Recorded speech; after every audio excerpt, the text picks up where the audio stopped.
Good evening, everyone. A very warm welcome to you to this Mid Sussex District Council meeting to be held here in the Council Chamber today, Wednesday, the 1st of March.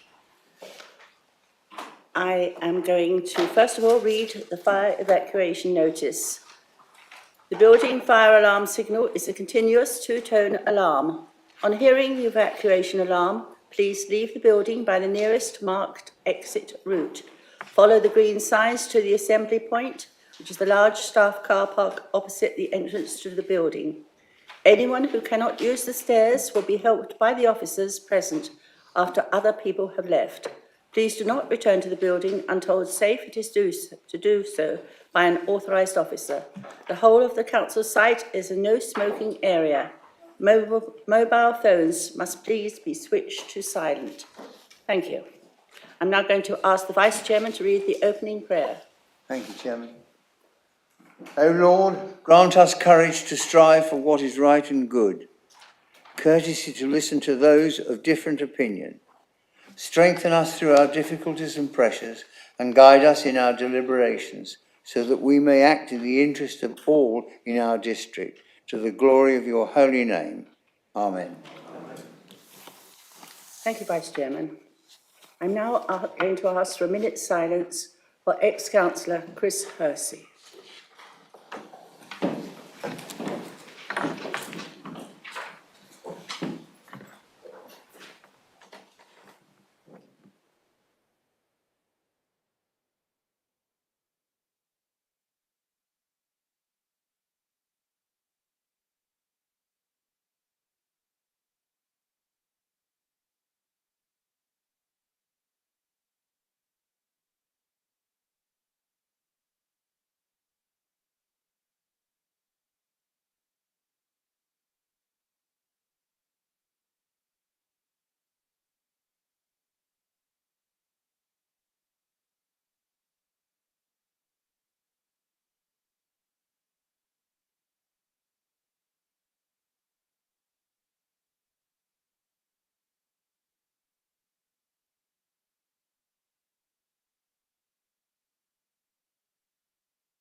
Before I invite councillors to speak regarding councillor Chris Hersey, ex-councillor Chris Hersey, I would like to say that my own personal experience on my first council meeting, which was many years ago, he introduced himself to me and he offered to become my mentor, which was extremely helpful. I didn't know the protocol, and he helped me on various topics. I was very grateful to him. He was very kind, and I have personal, very good memories of him, of being helpful to me in my early days. So I'd like to pass on that to you, and I would like to ask Councillor Gary Marsh to speak.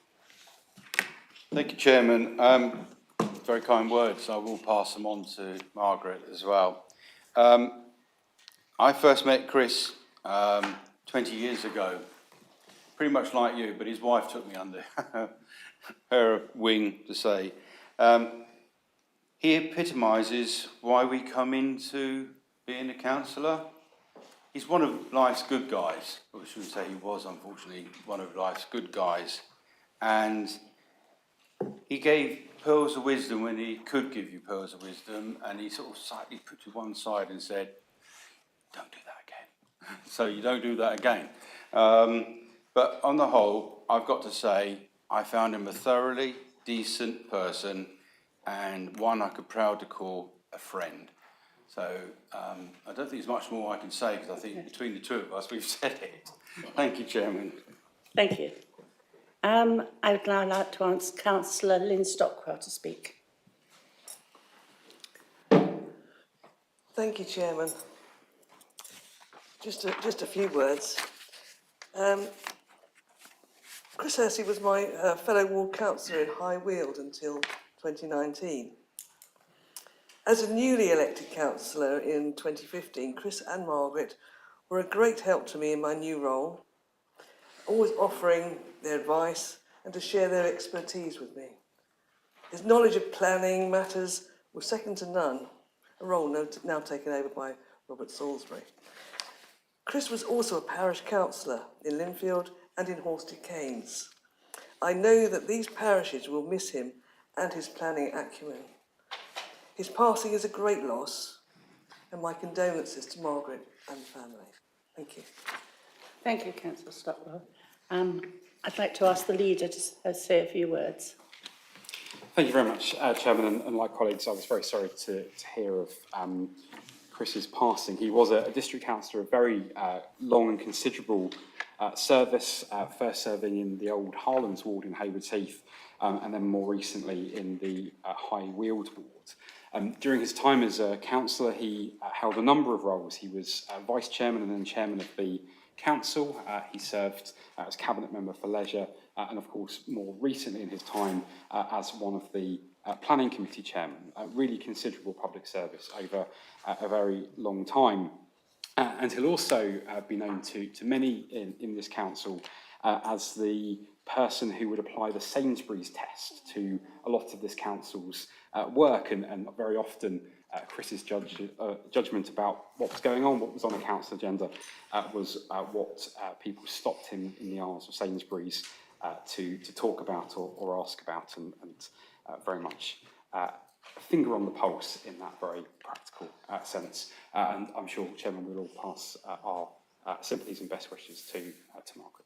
Absolutely. Thank you very much. So unless anybody else wants to speak, I'd like to move on with the agenda. Thank you. I'm going to move on to item 2, to receive questions from members of the public pursuant to Council Procedure Rule 9. I have none. Moving on to item 3, to confirm the minutes of the meeting of the Council held on the 25th of January 2023, pages 5 to 10 in your agenda. I'd like to move this item to vote, please. Using members to vote using the microphone touch screen, please.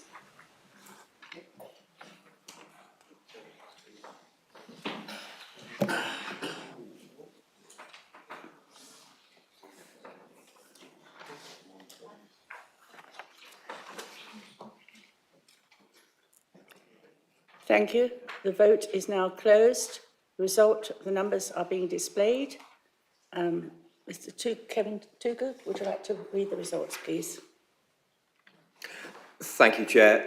The votes carried 43 members in favour, none against, 2 and 1 abstention. Thank you. I want to move on to item 4, to receive declarations of interest from members in respect of any matters on the agenda. Councillor Laband. Thank you, Chair. I have a declaration under the Treasury Management System. I'm a shareholder and pensioner for Standard Chartered Bank. Thank you. Thank you. Have they got any other declarations from any other members? I see none. So I'm going to move on to item 5, to consider any items that the Chairman of the Council agrees to take as urgent business. I have none. I'm moving on to item 6, the Chairman's announcement. My recent engagements of the Chairman and Vice Chairman are listed on the Council's website. Item 7, the recommendations for Cabinet held on the 6th of February. This item is pages 11 to 12 on your agenda. The item is proposed by the Leader of the Council, Councillor Ash Edwards. And would you like to speak on this subject? Thank you, Chairman. I just formally propose that we agree those recommendations. Happy to answer any questions, Chairman. Thank you. This item is seconded by Deputy Leader, Councillor John Belsey. Do you wish to speak now or reserve your right? I'll reserve my right. Thank you. Can I invite the Council to agree the recommendations on page 12 refers? Yes, the full recommendations are on page 12. Can I ask members to vote using the microphone touch screen?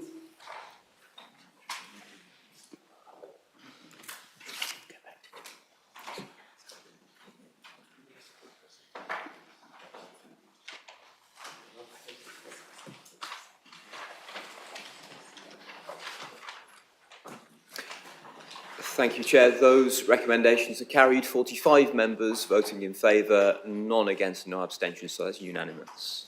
Thank you. Thank you, councillors. I'm now moving on to item 8, the Treasury Management Strategy Statement and Annual Investment Strategy 2023 to 24 to 2025-26. Pages 13 to 44 on your agenda. This item is proposed by Councillor Mike Pulver. Thank you, Madam Chairman. I'm very pleased to propose this document. I draw the Councillor's attention to the summary, and I'm not going to go through that, but just to confirm to them and assure them over the past months consideration has been made to certain deletions and additions to the counterparties, and on that basis I recommend the items 3, Roman 1, 2 and 3. Thank you, Madam Chairman. Thank you, Councillor Pulver. The motion is seconded by Councillor Lynn Stockwell. Do you wish to speak or reserve your right? Thank you. Have I got any comments that any councillor wishes to make? If so, please indicate by your microphone button. Councillor Laband. Thank you, Chair. Just one kind of observational question. It's kind of a combination of both. I'm somewhat bemused to the Standard Chartered is an extremely large international bank with a considerable capital base, and versus Close Brothers, we've got the same limit, £5 million up to 5 years, whereas it's a small, relatively small UK merchant bank with its risk almost entirely concentrated within fund management, sales and leasing of cars in the automotive industry and property. So there's considerably more risk there. So the question is, I'm kind of puzzled how the limits were set for those two institutions. Thank you. Councillor Pulver, do you wish to respond? Thank you, Madam Chairman. I hadn't realised I was going to get such a technical question. But, however, I think I will be able to give some light on the matter. I take on board what Councillor Ban has said, but effectively, we do go into all the counterparties with Link, who are a worldwide organisation, who give us some substance as to the standing of the counterparties. And whilst I take on board the comments, I don't think that we have any necessary concern, because effectively it's also limited by the way about the amount of money which Mid Sussex District Council wishes to invest in any cases with another counterparty. Thank you. Thank you, Madam Chairman. Thank you. Councillor Richard Bates, please. Thank you, Madam Chairman. Just for clarification, it's not technical, but I thought Councillor Pulver mentioned recommendations 1 to 3, but there's actually 1 to 4, if I'm right. Madam Chairman, thank you, Councillor Bates, for being so observant. I'm obviously quite impossible for me to turn the page, Madam Chairman, so may I add Roman 4 to the recommendations? Thank you. Councillor Matthew Cornish, please. Thank you, Chairman. I just wanted to say, as part of the Audit Committee, I think we've had an opportunity to discuss this before. Unfortunately, I wasn't able to be at the last meeting, but I think I think for the future, I think this council's got a great opportunity to invest in banks that don't fuel the fossil fuel projects going forwards, and I think we've got a great opportunity to invest less in those organisations going forwards, and I think that's definitely the start of things to come for this council. Thank you. Thank you, Councillor Cornish. Do you wish to respond, Councillor Paul? Thank you, Madam Chairman. I think Councillor Cornish will remember that we did in fact start to examine what the green credentials were of many of the counterparties. And I think his comment going forward is correct, and it's probably something that we can look at. But as you know, number of banks do struggle with their green credentials at this moment in time. Thank you, Madam Chairman. Thank you, Councillor Pulver. I have no other councillor wishing to speak, so Councillor Stockwell, do you wish to speak now on this item? Thank you, Chairman. Now I'm happy for to recommend that Proceeding. the council receive it. Thank you. Okay, thank you very much, Councillor Stockwell. So I'm now going to go the full recommendation on page 13. Please, could members vote using their microphone touch screen, please?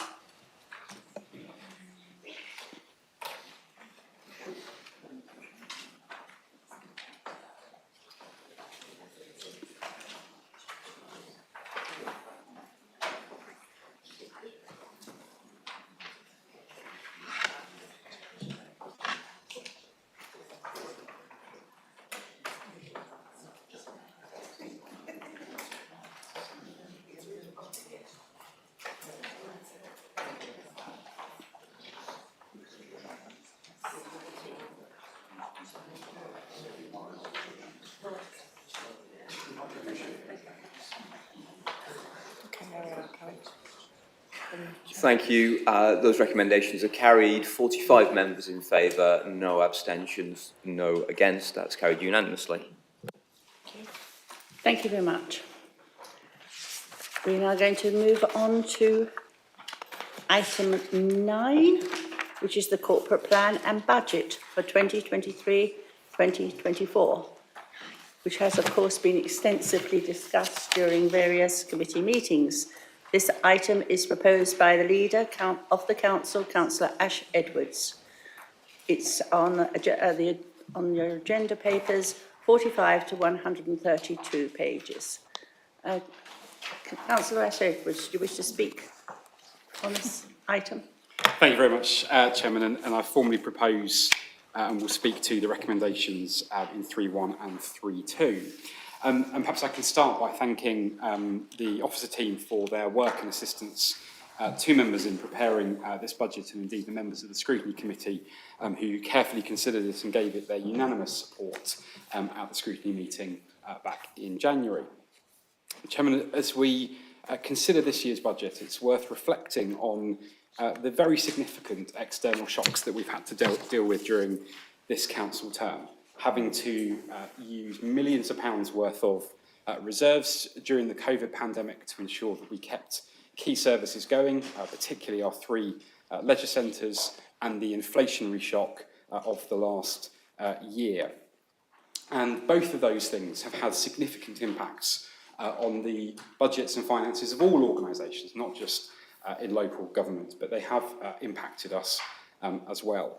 But there is a time, I think, to be positive about the future, because through careful decision-making and financial management that we've made in this council, this is the first budget post-COVID where we're not having to draw on reserves to support our day-to-day work.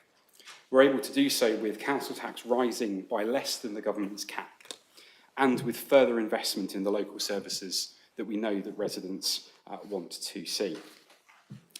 Chairman, on reserves, restoring our finances matters. Sound finances underpins everything that an organisation does, and councils are no different. We have, for a very long time, prized ourselves on being financially responsible, being able to invest in the things that matter to our communities, and ensuring we've got a buffer that meant that when COVID hit, we were able to provide the support that our communities and our services needed. Many other councils were not quite in the same position. You only need to look at what's happened in Croydon, for example, just as one example of what happens when councils lose sight of sound finances and higher council tax and reductions in services follow.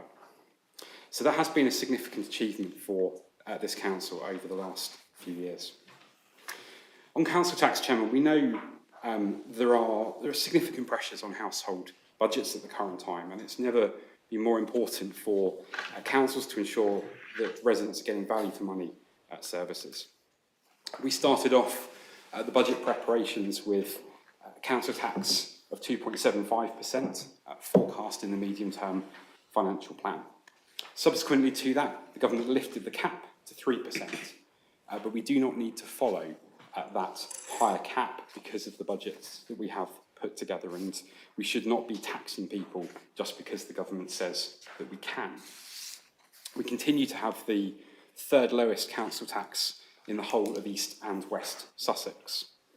And I can tell the council this evening, Chairman, that through the council tax support scheme, there will be an additional £50 support for working age and pension households going in the coming financial year as a result of the government, the county council and this council working together to ensure we can get more financial support to the lowest income households in our district. And this budget also supports further investment in our local services. Despite all of the inflationary pressures, we do more for our communities, putting residents first and working for an even better Mid Sussex. Investing in our waste and recycling service by expanding the bulky waste service to help tackle fly tipping, clearing the waiting list for the garden waste collection service, and the food waste trial is going incredibly well, with 120 tonnes of waste being collected in the first 12 weeks, being turned into clean energy and improving recycling rates. We're delivering, as part of these budget plans, infrastructure and modern community and sporting provision. Our Centre for Outdoor Sport, part of an over £5 million capital programme for the year ahead, with construction expected to start later this year, the biggest investment in outdoor sporting provision in Mid Sussex for a generation. We're helping people who fall on hard times get back on their feet and seek opportunities through our homelessness prevention work and investment in temporary accommodation, including in the year ahead at Swanmead in East Grinstead. We're improving our parks. Many members will have been involved in the consultations and works on the park improvement plans getting underway this year, improving our flagship parks and ensuring that those open spaces at the heart of our communities that people value so much are delivering everything they can for our residents. We're backing the local economy and keeping our district special, helping our local businesses, advancing the plans for our science and technology park, ensuring we have an up-to-date local plan and progress our work on net zero. So, Chairman, sound financial management, lower council tax than many other comparable councils, more financial support for low-income households, investment in local services, the biggest expansion of sporting facilities in a generation, and into building council-owned housing for the first time in decades. That's what you get from this council and in this budget, Chairman, and I think it's a budget that all councils can be proud of playing a part in, and I hope members will be able to support it this evening. Thank you. Thank you, Councillor Ash Edwards. This motion is seconded by the Deputy Leader of the Council, Councillor John Belsey. Do you wish to speak now or retain your right? I retain my right, please, Chairman. Thank you. Thank you, Councillor Belsey. Does any councillor wish to speak on this item? Councillor Alison Bennett.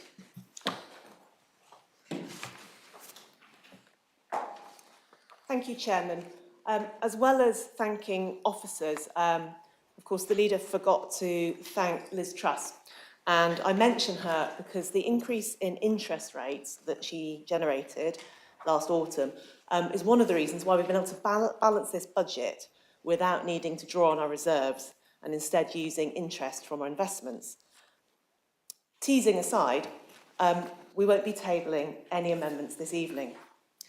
There are some background fundamentals underpinning this budget that my group are unhappy with and do not support. Those include the council's dragging its heels to bring in the community infrastructure levy, which neighbouring authorities can demonstrate brings in extra money to the council. Then there's the hundreds of thousands of pounds that has already been spent and committed on consultancy and legal fees on Clare Hall. Looking forward, we can see the medium-term projection is one where reserves are looking to fall. And this means that tough choices will need to be made by the next administration as the cost of living continues to bite and its impacts in terms of poverty and homelessness in the district are brought home to the services that this council provides. Those fundamentals, though, I don't think are suitable for amending in tonight's budget. And I think when we look at what's on the table tonight, we see it as a pragmatic response to some very challenging situations. And for that reason, we're prepared to accept it as tabled. Thank you, Councillor Bennett. Councillor Hicks. Thank you, Chairman.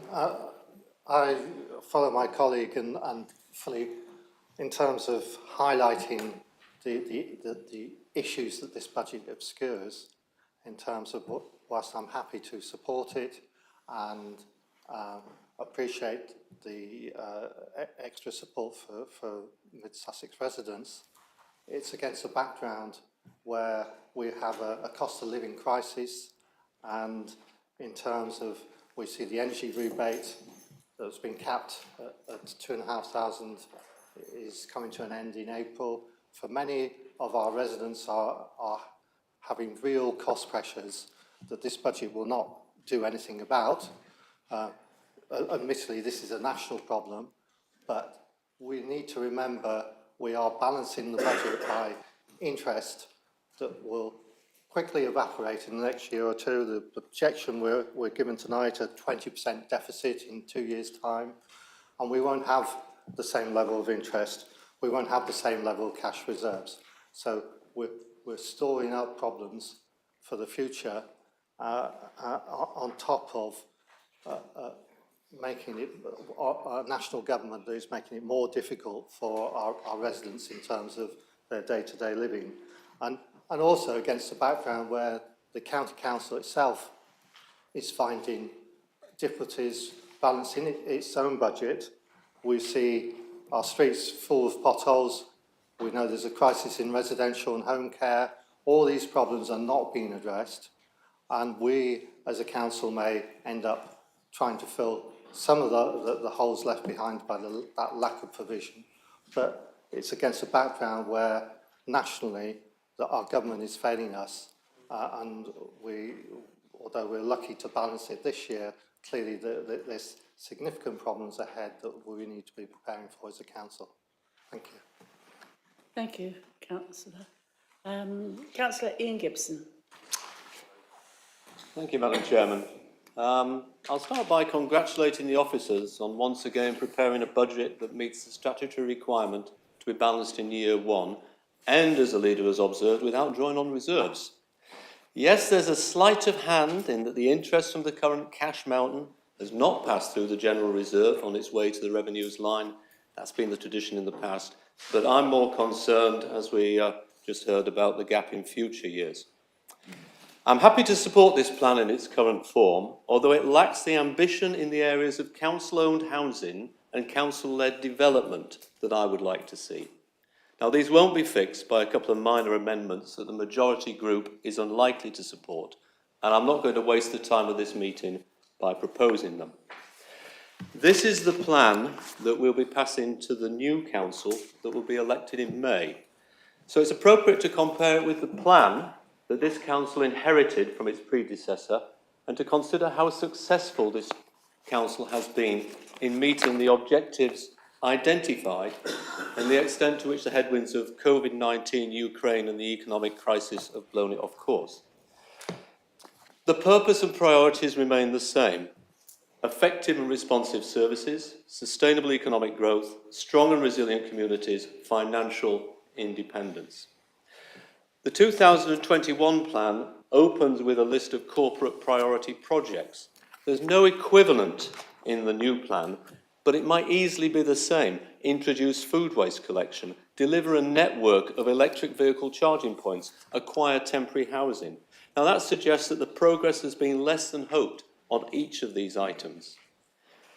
There is, in this plan, a very helpful 10-year analysis of the new homes bonus sums received, with a total of 20 million shown in this plan in the first 9 years. Now, the government's been less generous since, but this council has still received some £12 million in the new homes bonus, and I'm forced to wonder what it's done with it. It's certainly not in the general reserve. I also wonder what happens to the millions of pounds from the sale of Hurst Farm. I can't see it in Burgess Hill Town Centre or in a revitalised Clare Hall. Maybe it's gone on the full fibre network, modernising Orchard Centre or updating this building. It's certainly not been spent on projects in the north of the district. The point that I want to make is that these are life-changing sums. They represent an opportunity for change to address temporary housing, decarbonise public buildings, or to address other key challenges. To fritter them away on sustaining business as usual is a waste. We should be setting a precept that does that, not play politics with 0.25%. Now, this council has done many good things over the past 4 years, and it's been an undeniably difficult time in many respects. My hope is that the next council will have more ambition than is evident in this plan. Thank you. Thank you very much. Councillor Gary Marsh. Thank you, Chairman. I'm going to do a little bit of teasing on myself as it happens.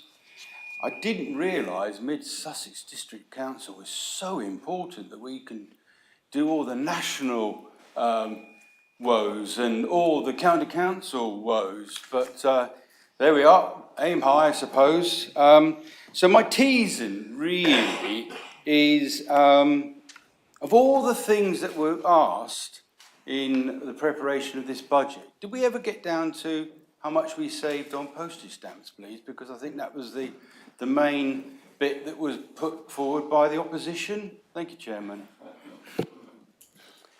Thank you very much. I'd like to ask Councillor Belsey, seconded this motion, to speak. Thank you, Chairman. Just in relation to, and thank you for the comments made in respect to the budget. And I think obviously a lot of those comment on some of the national issues that we face. I know there's obviously mention of COVID and Ukraine, and of course that has put significant inflationary pressures on our council. And so it is in that light, it's really pleasing to be able to put through a balanced budget that doesn't utilise our general reserves. Just in terms of the question from Councillor Gibson, I'm aware that the Hurst Farm receipt, I think a significant chunk of that was used to pay off the loan outstanding on the Orchards shopping centre. So that has now given us a loan-free asset of which we generate significant amounts of business income, which I think is to be welcomed. And clearly we have made this budget against what's been highlighted as the uncertain global and national economic climate. And clearly there is a degree of uncertainty over the short as well as medium and long term, both in terms of our cost pressures, but also our potential income streams. Personally, I think it's really welcome that as a council we can put forward a sensible balanced budget, which I think does remain ambitious in terms of building our services and our capital programme to the benefit of Mid Sussex residents, with just a modest council tax increase, ensuring we protect our services at less than an additional £5 a year to most of our residents. The leaders already highlighted, just within my own portfolio, some examples of where we're looking at expanding our waste services, looking to take forward the well-received food waste trial, to be able to start our physical delivery of the ambitious Parks Improvement Programme and the Centre for Outdoor Sport. But beyond that, we are looking at feasibility studies and business cases for other district-owned assets, improving our employment opportunities, affordable housing, our retail offerings, and our business income across the district. It's a delicate balance, but I'm confident this budget helps further protect those in Mid Sussex who need our support, whilst at the same time improving the quality of facilities and services in our district for all. And I'm very pleased to second these recommendations this evening. Thank you, Councillor Belsey. I'm going to now invite the Council to vote on this recommendation, which is on page 46. A recorded vote is required on this item.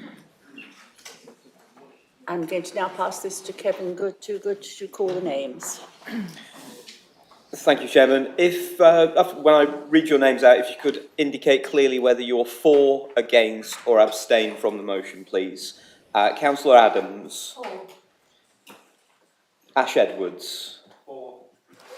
Bates. For. John Belsey. For. Margaret Belsey. For. Bennett. Sorry, Alison Bennett. 4. Bradbury. Yes, 4. Cartwright. 4. Chapman. 4. Clark. 4. Coote. 4. Cornish. 4. Cromie. 4. DeBell. 4. Demir. 4. Dempsey. 4. Edwards. 4. Eggleston. 4. Ellis. 4. Forbes. 4. Gibbs. 4. Gibson. 4. Henwood. 4. Hicks. 4. Hillier. 4. Hussain. 4. Jackson. 4. Knight. 4. Laband. 4. Andrew Lee. 4. Anthea Lee. 4. Marsh. 4. Mockford. 4. Peacock. 4. Phillips. 4. Pulfer. 4. Salisbury. 4. Sparacci. 4. Stockwell. 4. Swetman. 4. Trumbull. 4. Walker. 4. Webb. 4. Webster. 4. And Whittaker. 4. That saves me some adding up. That's unanimous. 45 voting in favour, Chair. Thank you very much, councillors. That is the last item on the agenda, so I hereby close the meeting at 7:37. And thank you all for attending, and a very good evening to you all. Well done, Margaret.